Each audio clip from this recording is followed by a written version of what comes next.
যদি বের হয় ওয়াজ কিন্তু তোলা যায় না বাদান বন্ধুগণ আমার। আল্লাহ বললেন ভাবে আইয়ে আলা রাব্বিকুমা তুকাজ্জিবান।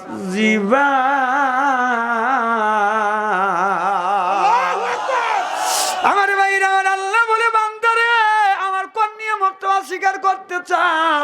আল্লাহ কোরআনের মধ্যে বলেছে ইন্নাল্লাহ ওয়াদাকুম ওয়াদাল হক, আল্লাহ যে ওয়াদা দেয় সেই ওয়াদা বান্দার প্রতি আল্লাহ পূরণ করে। হযরত মুসা আলাইহিস সালাম আল্লাহর কাছে বলেছিল আল্লাহ তুমি তো বলেছো তোমার এক একটা বান্দাকে এক একটা পৃথিবীর মতো পৃথিবী দেবে, একটা দেশের মতো দেশ, একটা প্রদেশের মতো প্রদেশ। আল্লাহ এত পৃথিবী তুমি কোথায় পাবে? তোমার 7 তবক আসমান জমিন 7 জনকে দিলে তো পুরো হবে। ও মাওলা তোমার কোটি কোটি বান্দা, এত বান্দাকে এক একটা পৃথিবীর মতো পৃথিবী এক একটা দেশের মতো দেশ তুমি কই পাবে, কোত্থেকে দিবে? আমি মুসা নবী সচক্ষে দেখতে চাই। আল্লাহ বলে মুসা রে আপনাদের কি নদী এখানে? বংশাল নদী আছে। আল্লাহ বললেন বন্ধু মুসা বংশাল নদীর কিনারে গিয়ে দাঁড়া। মুসা নবী বংশাল নদীর কিনারে গিয়ে দাঁড়ালেন, লক্ষ্য করে দেখে হাজার হাজার কোটি কোটি বাদান আপনার ডিম দেখা যায়। মুসা নবী বলে আল্লাহ এটা হাঁসের ডিম না মুরগির ডিম? আল্লাহ বলে কিসের ডিম? ওটা হলো পরে তুমি একটা ডিম হাতে না, আপনার হাঁসের ডিম। কোনো ব্যক্তি যদি আপনার সকালে একটা সন্ধ্যায় একটা, 1 থেকে 2 বছর যদি বান্ধিয়া খায় ওই লোকটার 2টা উপকার হবে। 1 নাম্বার উপকার ওই বাড়িতে কোনোদিন চোর ঢুকবে না। 2 নাম্বার উপকার কোনোদিন কুকুর কুত্তা ওই লোকটাকে কামড় দিবে না। যদি বলেন হুজুর এর শানে নজরুল কি বলবো? এর শানে নজরুল হলো যে এই মানুষটা সকাল সন্ধ্যায় একটা করে হাঁসের ডিম বাদান বাইদে খাবে সকালে, আর সন্ধ্যায় সকালে একটা সন্ধ্যায় একটা, 1 থেকে 2টা বছর যদি বাইন্দে খায় ওই বাড়িতে চোর ঢুকবে না। কারণ ওই লোকটার অ্যাজমা হবে, কাশি হবে। লোকটা রাতের বেলায় কাশবে, চোর কবে লোক চৈতেন রয়েছে যাওয়া যাবে না। আর 2 নম্বর উপকার, একদিকে উপকার আর একদিকে অপকার। মাজার ব্যথা নিয়ে হাঁটতে পারবে না, লাঠি ছাড়া হাঁটতে পারবে না। লাঠি যদি হাতে থাকে আপনার 50 গজ দূরে থেকে কুত্তা বলবে ঠিক আছে মুরব্বি থাকেন আমি গেলাম। কথা বুঝতেছেন না? আল্লাহ নবী মুসা আলাইহিস সালাম বলে আল্লাহ এই ডিম আমি কি করব? আল্লাহ বললেন মুসা রে তোমার কিছুই করতে হবে না, ওখান থেকে তুমি একটা ডিম হাতে না। মুসা নবী একটা ডিম হাতে নিলেন। এবার মুসা কে আল্লাহ বললেন মুসা তুমি ডিমটা মাথার উপরে ধরো। মুসা নবী ডিমটা মাথার উপরে ধরলেন। মুসা নবী আপনার ডিমের মধ্যে চলে গেলেন। আর জোরে কোন মুসা নবী ডিমের মধ্যে যাওয়ার পর যায়া দেখে বিশাল বড় পৃথিবী। ওই জায়গা বাদানে একটা সাদা গোড়া আছে, লাল একটা চাবুক আছে। আল্লাহ বললেন বন্ধু মুসা তুমি ওই ডিম আপনার গোড়ার উপরে সোয়ার হও আর চাবুক কসম। মুসা নবী লম্ফ দিয়ে গোড়ার উপরে উঠলেন, চাবুক কষলেন। সকাল থেকে সন্ধ্যা পর্যন্ত ডিমের মধ্যে দিয়ে ঘুরতেছে মুসা নবী। ডিমের বাদান মুড়া পায় না। সন্ধ্যার সময় বের হয়ে যখন ডিমের মধ্যে থেকে বের হয়ে আসলেন আল্লাহ প্রশ্ন করলেন বন্ধু মুসা রে আমি আল্লাহ এক একটা বান্দাকে এক একটা পৃথিবীর মতো পৃথিবী, একটা দেশের মতো দেশ, একটা প্রদেশের মতো প্রদেশ দেব। আমার পৃথিবীর কি কোনো অভাব আছে? মুসা নবী বলে আল্লাহ তুমি যেই আল্লাহ ডিমের মধ্যে দিয়ে পৃথিবী তৈরি করে দিতে পারে আমার বিশ্বাস একটা বান্দাকে একটা পৃথিবী না 10টা করে পৃথিবী দিলেও তোমার পৃথিবীর কমতি হবে না। আল্লাহ বলে ভাবে আইয়ে আলা এ রাব্বিকুমা তুকাজ্জিবান।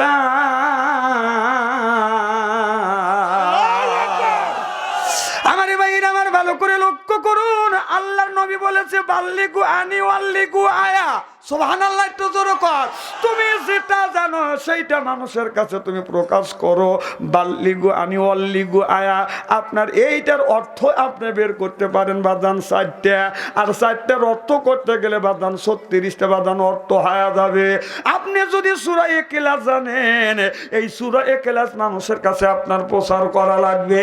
আপনি যদি সূরা ফাতিহা পড়া জানেন, সেটা বাদান মানুষের কাছে প্রকাশ করা লাগবে।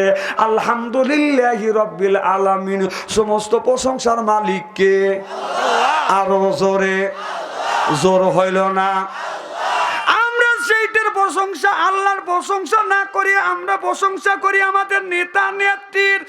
এরপরে যার দ্বারাই আমাদের পেট ভরে তার আপনার প্রশংসা করি। বন্ধুগণ আমার, আল্লাহ বলে, আল্লাহ বললেন আলহামদুলিল্লাহ, আমি আল্লাহ আমার প্রশংসা করো লিল্লাহি রাব্বিল আলামিন মালিকি ইয়াউমিদ্দিন।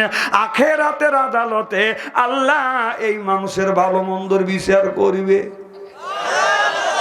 আমার ভাইরা আমার, হযরত দাউদ আলাইহিস সালামের জামানায় এখানে প্রবীণ আলেম রয়ে গেছে, মাওলানা রয়ে গেছে। আলেমেরা একটু খেয়াল করে শুনুন বাদানা। হযরত দাউদ আলাইহিস সালামের জামানায় দুই বন্ধু একই সাথে বাদান চাকরি করে, একই সাথে ব্যবসা করে বাদান, বিরাট বিজনেস করে। একটা বন্ধুর মনে বাদান শয়তান কি ঢুকে গেল। এই বন্ধু মনে মনে চিন্তা করতেছে, ওকে যদি হত্যা করে মেরে ফেলি, ওর অর্থ সম্পদ তারা লোক জমা জমি যা সব আমার হয়ে যাবে। অর্থের একটা লোভ আছে না নাই? বাংলাদেশে পাপিয়া নামে একজন মহিলা, টাকা থোয়ার জায়গা নাই, বিছানার নিচে টাকা থুইছে, তোষক পারছে, তার উপরে গম পারে। জোরকন বেটা চালের মতো কয়েন। আমি রাজনীতি ওয়াজ করি না, রাজনীতি ওয়াজ করার অত ঠেকাও নাই, জীবনে ইলেকশনে দাঁড়াবো না, রাজনীতিও করবো না। কোরআনের যে কথা আছে এগুলো আমার বলাই লাগবে।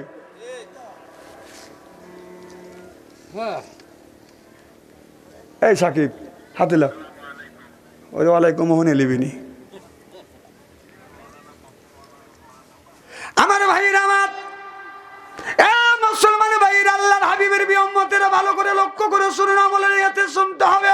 আল্লাহ বলে, ইয়া আইয়ুহাল্লাযিনা আমানু, হে ঈমানদারেরা তোমরা শোনো, কু আনফুসাকুম ওয়া আহলিকুম নারা, নিজে বাঁচো, তোমার আহল পরিবারকে বাঁচাও। আজকে নিজেও বাঁচলাম না, আহল পরিবারকে বাঁচাইতে পারলাম না। আমার বেটা এমন একটা বেটা বানিয়েছে, এটা বেটা না ঠেটা, শয়তানের যেটা। রাস্তা দিয়ে গেলে বাজান বাজাইলে এটা বেটা, কিয়ামতের দিন খাবে যাটা বেটা। হাইলে তো কম ফেতনা, তুমি বেটা বিটি হচ্ছে বাজান পরীক্ষার বস্তু। আমার ভাইরা আমার, রাস্তা দিয়ে যদি একটা মেয়ে যায়, আমার বেটার তাপে ওই মেয়েটা রাস্তা দিয়ে যাইতে পারে না। মেয়েটাকে দেখলে আমার বেটা গান গায়, সুন্দরী মেয়ে তুমি, তোমার প্রেমেতে আমি পড়েছি, তাই তো দিওয়ানা হয়েছি। নাউযুবিল্লাহ, একটু জোরে কর। হযরত হাসান ইবনে সাহাব রাদিয়াল্লাহু তাআলা হতে হাদিসে বর্ণিত, কলা কলা রাসূলুল্লাহ সাল্লাল্লাহু আলাইহি ওয়াসাল্লাম বলেছে, বিল বাসাই ওয়া যাররা ইউহিয়াল বাসরিয়া জুলজান্না, রাওয়াহুল বুখারী। হাদিস শরীফের মধ্যে আছে, যেটা অন্যায় এইটার প্রতিবাদ করো, ন্যায়ের পক্ষে তুমি কথা বলো, এটা হলো তোমার ঈমানদারের নৈতিক লক্ষণ। সুবহানাল্লাহ, একটু জোরে কর। আমি শোনার পরে চিন্তা করলাম, এখন যদি প্রতিবাদ না করি, কিয়ামতের ময়দানে আমি গুনাহগার হয়ে যাব। আমি বললাম, যুবক রে ওইটা বাদ দাও। ওর সুরে সুরে আমি বললাম, যুবক তুমি এইটা বলো, ও দয়াল নবী আমি তোমার প্রেমেতে আমি পড়েছি। বলুন, ও দয়াল নবী আমি তোমার প্রেমেতে আমি পড়েছি, তাই তো দিওয়ানা হয়েছি আমি, তাই তো দিওয়ানা হয়েছি। সুবহানাল্লাহ, তো জোরে কর। আপনি যদি প্রেমিক হতে চান, নবীর প্রেমিক কোন? আল্লাহ বললেন, কুল ইন কুনতুম তুহিব্বুনাল্লাহ ফাত্তাবিউনি। দুনিয়ার মানুষেরা, আমি আল্লাহকে যদি পেতে চাও, আমার নবীর অনুকরণ করো। আর যদি অনুসরণ যদি করো, ইহবিবিকুমুল্লাহ ওয়া ইয়াগফিরু লাকুম যুনুবাকুম, আমি আল্লাহ জিন্দেগীর জীবনের গুনাহ মাফ করে দেব। শুধু এইটা দিয়ে ক্ষান্ত হব না, আল্লাহু গফুরুর রাহিম, আমি আল্লাহ তোমার বন্ধু হয়ে যাব। ওয়াজ খুব খারাপ লাগতেছে।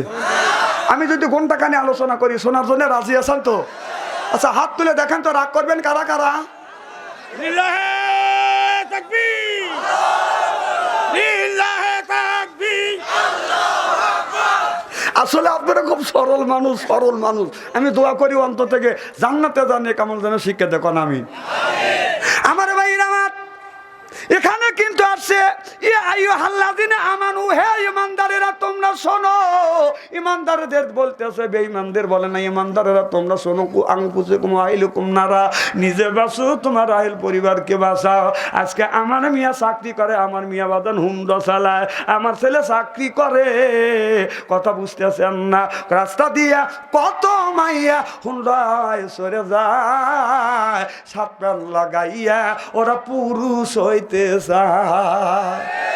কত মাইয়া রাস্তা দিয়া হুন্ডায় সরে যায়, সাত প্যান লাগাইতে ওরা পুরুষ হতে চায়। এটা সুমরি সুমরি আর মাথায় বাবরি, ও ভাইয়া এ যে দেখায় কি সুন্দর। একেরও আস, একেরও আস। আজকে ইস্তেরি করে দিয়ে যাবো। হয় টাঙ্গাইল জেলা মধুপুর আসবো, না হয় না আসবো। এক মধুপুর জেলা, টাঙ্গাইল জেলা মধুপুর থানা না আসলে বাচ্চা আনসারি কি হবে? বাংলাদেশের এমন কোন ডিস্ট্রিক্ট নাই এই বেটা সালকে আল্লাহ নেয় নাই। যেখানে গেছি হক কথা বলছি, হক কথা বলার জন্য জেল খাটছি। প্রয়োজন হলে আবার খাটবো, প্রয়োজন হলে ফাঁসির মঞ্চ চড়বো, বাতিলের সাথে আপোষ নাই।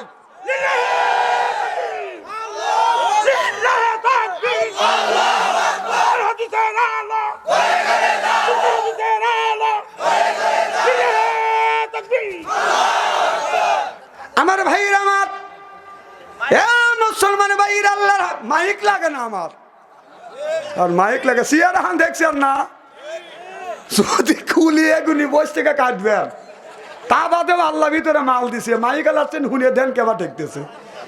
এত পাওয়ার দেওয়া লাগে না আমার মাহফিলে। 0 পয়েন্টে আমি ওয়াজ করতে পারি।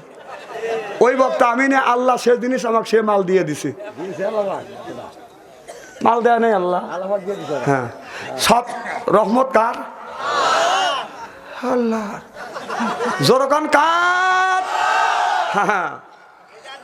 আমার ভাইরা আমার, এ মুসলমান ভাইরা, আল্লাহর হাবিবের উম্মতেরা ভালো করে লক্ষ্য করে শুনুন, আমলে নিয়তে শুনতে হবে।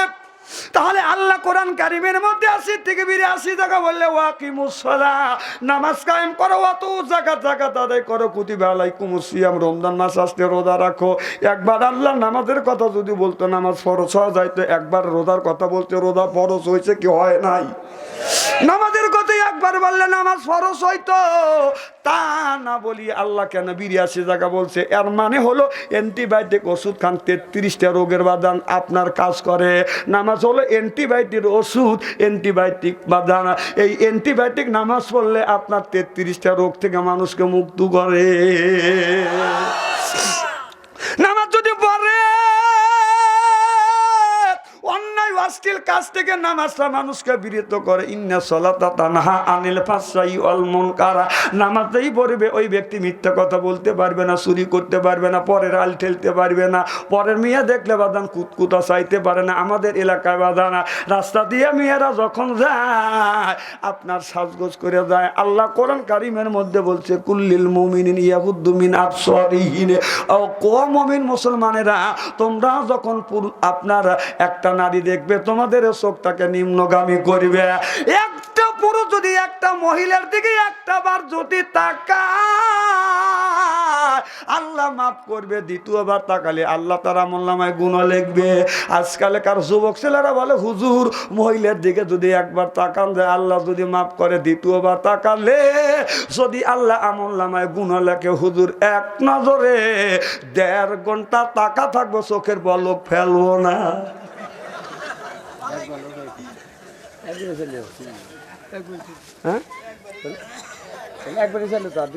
একবার 2 ঘন্টা টাকা থাকবে। তার সে দেখেন অপব্যাখ্যা করতেছে। আল্লাহ বলতেছে ও নারীরা, রাস্তা দিয়ে যখন যাবে তোমরা ভালোভাবে যাবে, আপনার বাড়ির পরিবেশ নিয়ে তোমরা যখন যাবে। আর এখনকার মেয়েরা আপনার এমন বোরখা পরে, আপনার টাইট বোরখা পরে বাদান, এমন টাইট পরে মনে হয় গায়ের গোস্ত ছিঁড়ে বাদান বের হয়ে যাবে। এই জন্য যুবকেরা গান কয়, রাস্তা দিয়ে আমি যখন যাই মাঝে মধ্যে কিছু মিয়া দেখতে পাই, আবার আলতা রাঙা পাই, আবার নুপুর পরে আছে, বোরখা পরা মিয়াই আমায় পাগল করে আছে। নাউজুবিল্লাহ, একটু জোর কর। আল্লাযিনা লা ইয়াসাদুনা, জোর জোর শব্দের তাফসীর করতে গিয়ে চারটি ব্যাখ্যা করেছে। तमाम পৃথিবীর উলামা কিরাম বলেছে, জোর শব্দের তাফসীর করতে গিয়ে বলেছেন আপনার মদ্যপান করা দূরের কথা, মদের মাহফিলেও অংশগ্রহণ করা যাবে না। জোর শব্দ তাফসীর করতে গিয়ে আপনার বিশ্বের বড় বড় মুফাসসির বলেছে আপনার হিন্দু ভাইদের মেলা মুসলমানরা বাইরে অংশগ্রহণ করতে পারবে না। জোর শব্দ তাফসীর করতে গিয়ে तमाम পৃথিবীর উলামা কিরাম বলেছে গান বাজনা হারাম, তার মাহফিলেও অংশগ্রহণ করা যাবে না। জোর শব্দ তাফসীর করতে গিয়ে এই পৃথিবীর সবচাইতে বড় মুফাসসির হযরত আব্বাস রাদিয়াল্লাহু তাআলা আনহু বলেছে গান বাজনা হারাম, তবে আল্লাহ প্রশংসিত ইসলামী সঙ্গীত, ইসলামী কোন হাম আর নাত গজল যদি গাওয়া যায় একবার না 200 কোটি বার জায়েজ। আল্লাহর ভাষায় বলে হাম, নবীর ভাষায় বলে নাত, উর্দু ফার্সি ভাষায় বলা বাজান গজল, বাংলা ভাষায় বলে সঙ্গীত অথবা গান। সুবহানাল্লাহ কোন কি জানি গান। আমি তখন এইটা সব মেয়ে তো একরকম না, একরকম যেরকম যারা ভালো মেয়ে রাস্তা দিয়ে যায়, চোখ ডেকে যায়, হাতে মোজা পায়ে মোজা, তাদের পক্ষে আমি একটা গজল লিখছি, রাস্তা দিয়ে আমি যখন যাই মাঝে মধ্যে কিছু মিয়া দেখতে পাই, হিল জুতা পায় মোজা লাগাইছে, বলুন হিল জুতা পায় মোজা লাগাইছে, বোরখা পরা মেয়ে আল্লাহর হুকুম মেনেছে, বোরখা পরা মেয়ে নবীর তরিক মেনেছে, হায় হায় বোরখা পরা মেয়ে আল্লাহর হুকুম মেনেছে। জোরকান মারহাবা। যে মেয়েটা বোরখা পরলো ওর উপরে আল্লাহর রহমত বাদান অব্যাহিত হয়, অব্যাহিত হয়। এ তো আজকে হলো আপনার 31শে ডিসেম্বর, কি দিবস? 30 happy new year, happy new year to you. তুমি তো 5 ওয়াক্ত নামাজ পড়ো, আসেন না? তুমি তো 5 ওয়াক্ত নামাজ পড়ো রাত 12টার, তোমার 12টার সময় তোর ছেলে তোর মিয়া কোনে যায়, যা বন্ধুর সাথে আপনার কিস দেয়, সময় দেয়, একটা সময় থেকে আরেকটা দেও, আরেকটা দেও, আরেকটা দেও, হেভি বার ট্যুর করে কাটে আর খায়, আর সকালবেলা রাস্তায় রাজা কণ্ঠব থাকে, কষ্ট কয় না ইস্তেরি করে ভালো দেবো আমি। করবো মানে কি, আজ করবেন লাগে আইছি কথা কোন, আজকে ইস্তেরি করে ছেড়ে দেবো। খারাপ লাগতেছে? মুসলমানের বাচ্চা হয়ে কোন জ্ঞানে তুই এটা করিস? হ্যাঁ যুবক, তোমরা যদি নববর্ষ যদি পালন করতে চাও, আমরা মুসলমান আমরা করব, আপনার বছরের শেষ দিন ঈশান নামাজ দিয়ে শেষ করব, ফজরের নামাজ দিয়ে পহেলা বছর উদযাপিত করব। আর তুমি রাতের বেলায় কি করো? হ্যাপি বার্থডে টু ইউ করেলা যাইতে কেক কাটে, কেক খায়া রাজা কন্ডম একটা দোকানেও নাই কে। আমার কয় ঠিক? All right.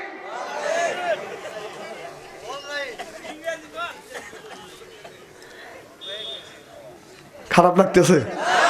আচ্ছা পাম দিয়েন না আমাক, কালকে সারা রাত কবে পারেন নাই? সাল্লাল্লাহু আলাইহি ওয়াসাল্লাম। সর্বপ্রথম জানতেছি আমার ভাইয়ের আপনারা সকলে ভালো আছেন?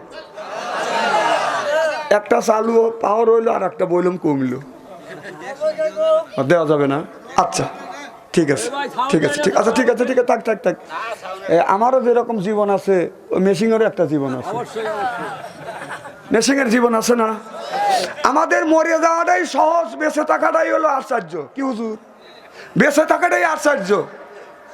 আমি কিছু কথা বলবো আমল সম্পর্কে, কথাগুলি বুঝে যদি আমল করতে পারেন আপনার জান্নাত ঠেকায় কে?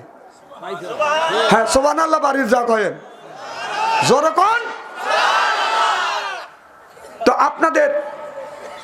আপনারা সকলে ভালো আছেন? আল্লাহ আপনাদের দ্বারায় আপনাদের দোয়ায় আমাকে সুস্থভাবে সহিভাবে আপনাদের সামনে উপস্থিত করেছেন। তবে আপনাদের পবিত্র সোনা মুখ থেকে এ গুনাহগার বাদশু আনসারীর জন্য খাস করে দোয়া করুন। অল্প সময় হলেও যেন কোরআন আর হাদিস থেকে বাস্তব ভিত্তিক দু চারটি কথা আমার মনিপ, আমার রব, আমার সৃষ্টিকর্তা, আমার বিধানদাতা, আমার রিজিকদাতা আমার জবান থেকে যেন বের করে দেয়। সকলে বলুন আমি। আর একটিবার বলুন, একটু জোরে বলুন। আমি আপনাদের কাছ থেকে দোয়া চেয়ে নিয়ে আপনাদের সার্বিক আর মঙ্গল কামনা করে আলোচনা শুরু করছি ইনশাআল্লাহ। আল্লাহ কিসের জন্য মানুষকে পাঠাইছে? একমাত্র তার দাসত্ব, তার গোলামি করার জন্য। ওয়ালা ইবাদিল্লাহি সালিহিন, সুবহানাল্লাহ। একটু জোরে কর। আসলে কি আমরা আল্লাহর ইবাদত করতেছি? আমাদের দেশে কিছু মানুষ আছে প্রত্যেকদিন নামাজ পড়ে আল্লাহকে খুশি করবার জন্য, আর কিছু লোক নামাজ পড়ে 7 দিন পরে একদিন, খালি জুমার দিন। এটা গতকাল আসতেছে, আগামীকাল। আবার কিছু লোক আছে খালি ঈদের দিন নামাজ পড়ে, আবার কিছু লোক আছে ঈদের দিনও পড়ে না, সবে বরাতের দিন পড়ে। ওই দিন গরুর গোস্ত, খাসির গোস্ত, মুরগির গোস্ত দেখায় মৌলানার সামনে বসে দেখ পারি, আমারই সামনে দেখ পারতেছে। কম দেখ পারিস কে? কাকুজুর পোলাও আর কোরবানি খাইছি। কম তো পোলা আর করবা খাবির গোছে কে? কাকুজুর আজকে খালি নাকি প্রত্যেক সারা বছর পোলা করবা বিরিয়ানি কুত্তো দিয়ে খাবি। আমি বললাম সকালবেলায় তো তোর ভাগ্যে বাদজুর পেনি নে। তো সকালবেলা ওর বাড়ির যা দেখি যে পান্তা ভাত কাঁচা মরিচ দিয়ে খাচ্ছে। রাতে নামাজ পড়েছে, ওই নামাজকে তোর কাজে লাগছে। কয়েকজন কেমন হইলো? রাতে খেলাম পোলা করবা বিরিয়ানি, এখন খাচ্ছি পান্তা ভাত, তাও তো কাঁচা মরিচও সামান্য পাইছি, তাও তো লবণ ছেঁড়া। কম নামাজ পড়ছিস কয় রাকাত? কেমন 70 রাকাত। চিন্তা করে দেন কেমন নামাজি, নামাজ পড়ছে মাত্র 70 রাকাত। কম ফরজ নামাজ কয় জীবনে আমার বাপ পড়ে নাই, ফরজ নামাজ আমি পড়বো। আল্লাহ এতই পাগল যে ফরজ পড়ে নাই 70 রাকাত নামাজ পড়ছে। ওই দিন সারা বছর নামাজ নাই, ওই দিন নামাজ পড়লে নাকি বাংলাদেশ ওর নামে আল্লাহ লিখে দিবি। হাই রে, মানুষের ভুল ধারণা রে। কিছু মানুষ আছে 7 দিন নামাজ নাই, খালি জুমার দিন নামাজ পড়ে।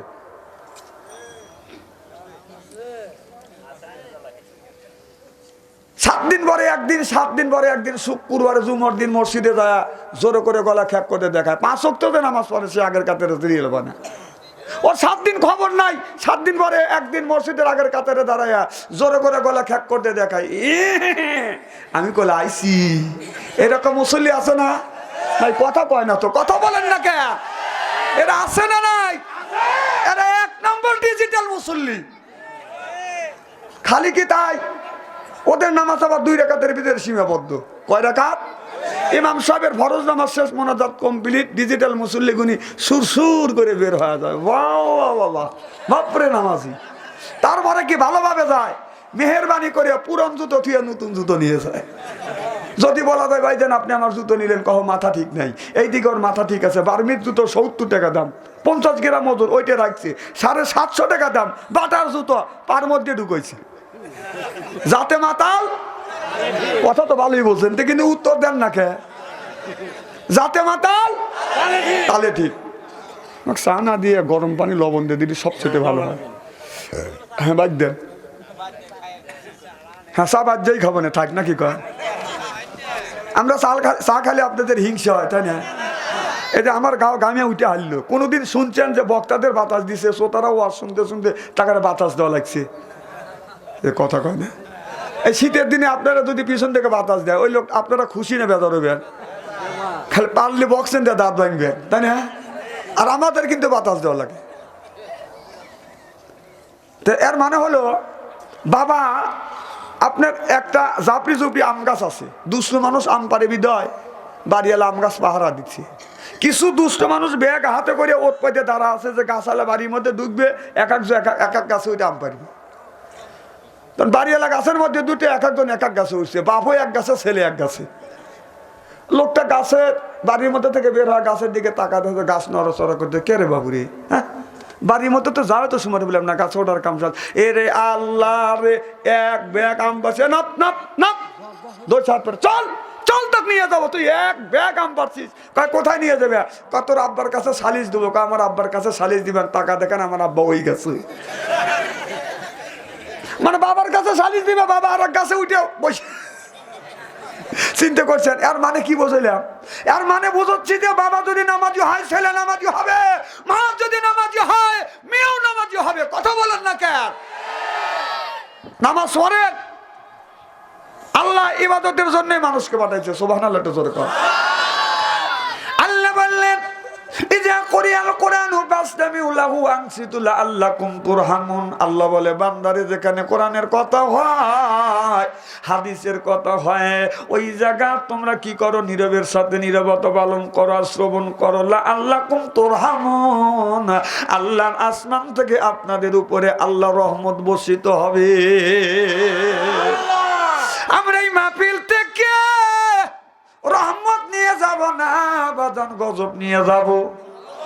যেরকম তাহলে লাআল্লাকুম তুরহামুন, নড়াচড়া করা যাবে না, কোনো দিকে মন দেওয়া যাবে না। একটা মন শুধু কোরআন হাদিসের দিকে বাজান দিতে হবে। আর আপনি শুনে যদি আমল করতে পারেন তাহলে আপনি জান্নাতি, আমিও বাজান হয়ে যাব জান্নাতি। আমার ভাইরা আমার, এটা হলো আল্লাহর কোরআন। আপনার কোরআনের মাহফিল বেহেশতের বাগান। আল্লাহ রাসূল বলেছে দুনিয়ায় যদি কোথাও যদি বেহেশতের বাগান পাও, ওখান থেকে তোমরা ফল সংগ্রহ করো। আর একবার করে সুবহানাল্লাহ যদি বলো, এক একটা সুবহানাল্লাহ আল্লাহ একটা গাছ তৈরি করে দিবে। একবার যদি সুবহানাল্লাহ বলে, আসমান জমিনের ফাঁকা জায়গা আল্লাহ নেকি দিয়ে পরিপূর্ণ করিয়া দেয়। এখানে হক্কানি আলেম আছে, প্রবীণ আলেম আছে, জিজ্ঞেস করে দেখেন, প্রশ্ন জাগতে পারেন, হুজুর একবার সুবহানাল্লাহ বলে আসমান জমিনের ফাঁকা জায়গা আল্লাহ নেক দিয়ে যদি পরিপূর্ণ করিয়া দেয়, তাহলে শত শতবার সুবহানাল্লাহ বলি, এত সুবহানাল্লাহ নেকি আল্লাহ কোন জায়গা রাখে? দাঁড়ান, বুঝে শুনে সুবহানাল্লাহ কর। যখন আমি সুবহানাল্লাহ বলতে বলি তখন বলে আপনার তো সুবহানাল্লাহ পড়ি আছে, কোন জায়গা সুবহানাল্লাহ বলা লাগে আর কোন জায়গা বিসমিল্লাহ বলা লাগে তাও আমরা জানি। একজন ব্যক্তি প্রশ্ন করলো, হুজুর একবার সুবহানাল্লাহ বলে আসমান জমিনের ফাঁকা জায়গা যদি নেকি দিয়ে পরিপূর্ণ হয়ে যায়, তাহলে শত শতবার সুবহানাল্লাহ বলি, এই নেকি আল্লাহ কোথায় রাখে? না দেখা দিলে আমি আপনাকে ওয়াজ করতে দেব না। কথা বুঝতেছেন না? একটা পিয়ালা, একটা আপনার দলসিতে, একটা বালটাতে, একটা পাত্রেতে যদি 20 কেজি পানি আটে, ওই জায়গা 30 কেজি আটাতে চাইলে কি বাদান আসবে? তাহলে একবার সুবহানাল্লাহ বলে আসমান জমিনের ফাঁকা জায়গা নেকি দিয়া যদি পরিপূর্ণ হয়ে যায়, শত শতবার সুবহানাল্লাহ বলতেছি, এই নেকি আল্লাহ কোথায় রাখে? দেখা না দিলে ওয়াজ করতে দিবে না। কথা বুঝতেছেন না? এই প্রশ্ন কিন্তু আপনাদেরও জাগিয়ে গেছে, জাগছে কিনা? আল্লাহ আমাকে একটা বুদ্ধি দিয়েছে।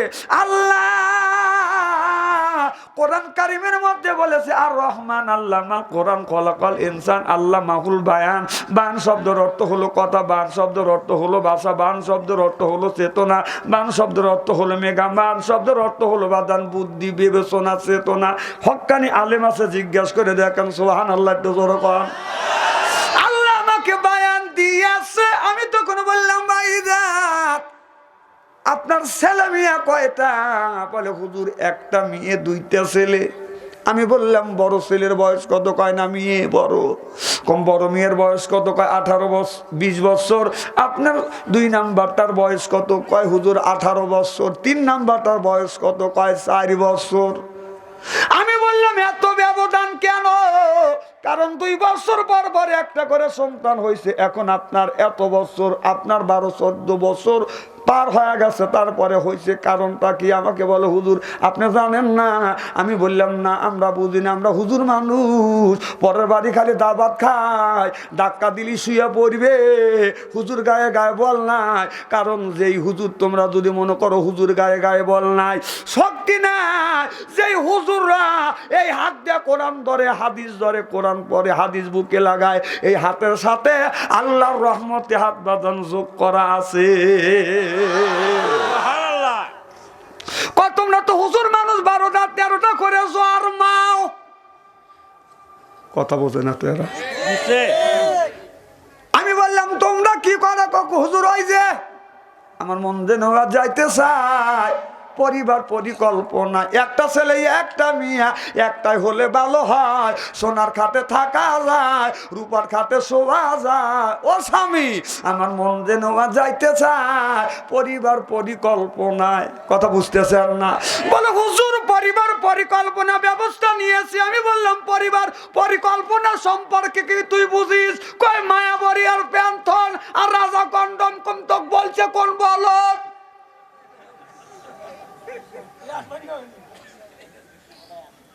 কথা কি বুঝতেছেন? পরিবার পরিকল্পনা সম্পর্কে যদি বুঝতে চান, সামনে পাশে বিজ্ঞ আলেমাতে জিজ্ঞেস করে দেখেন। পরিবার পরিকল্পনা হচ্ছে আপনার পরিবারের সব সদস্যকে নিয়ে আপনার মাশওয়ারা করা। তুমি একটু তাসাউদ পড়ো, তুমি দোয়া কুনুত পড়ো, সূরা ফাতিহা পড়ো, সূরা ইখলাস পড়ো, তুমি 4টা কলমা আমানতু বিল্লাহ সহ পড়ো। এইটা নিয়ে মাশওয়ারা করে কিভাবে ইসলামের বিধিবিধান অনুযায়ী নিজের জীবনটা গড়ান যাবে, সমাজটা গড়ান যাবে। এইটা হলো পরিবার পরিকল্পনা। বুনবুনি বড়ি খাওয়া বাদান পরিবার পরিকল্পনা না? যখন আমি বলার পর লোকটা স্তব্ধ। আমি বললাম ভাইজান আপনার কথা মতে আমি গেলাম, আপনি বলেছিলেন একটা ছেলে একটা মেয়ে যথেষ্ট, আর নিবেন না, এটা কেমন করে হইল? কয় হুজুর ভুলে ভুলে। কিসে? আমি বললাম ঠিক আছে, আর ছেলে সন্তান নিবে না এই নিয়াত করেছিলে? বলে হ্যাঁ হুজুর এই নিয়াত করেছিলাম। আমি বললাম 12-14 বছর পরে যখন এই ছেলেটা হয়েছে, এই ছেলেটাকে তুমি ভালোবাসো, ভালোবাসা দাও? বলো হুজুর ওই দুইটার চাইতে আরো বেশি ভালোবাসি। আমি বললাম এই ভালোবাসা তুই কই রাখছিলি? না বললে তোর দাঁত ফাটাবো। সুবহানাল্লাহ জোরে কর। আমি বললাম তোর কাছে যদি এই ভালোবাসা যদি থাকে, আল্লাহর কাছে কেন থাকবে না? আমার বলে হুজুর আমার ভুল হয়ে গেছে, আমাকে মাফ করে দেন। আমি বললাম তুই আমার কাছে মাফ চাবি না, পাবলিকের কাছে মাফ চা। সব পাবলিক খেপে গেছে, এখন মারবি। আমি বললাম না, মারা যাবে না। আমি বললাম ভাইজান আপনি কি দেখেন নাই আল্লাহ বারবার কোরআনের মধ্যে বলেছে ভাববে আই আলা এরা বিকুমাতু তাজিবান। সুবহানাল্লাহ তো জোরে কর। এ ভাই উঠে যেতেছেন কে? আচ্ছা আচ্ছা ঠিক আছে। শোনেন আমার মাহফিলে আমি ওঠা বসা দেখলে আমি পছন্দ করি না। ভাইজান কি কিছু বলবে? আচ্ছা 2 মিনিট ভাইজান বলে যাক, কারণ ও আজ ডিস্টার্ব জানি না হয়। হ্যাঁ দেন দেন দেন, না না অসুবিধা নেই, আপনি বলেন।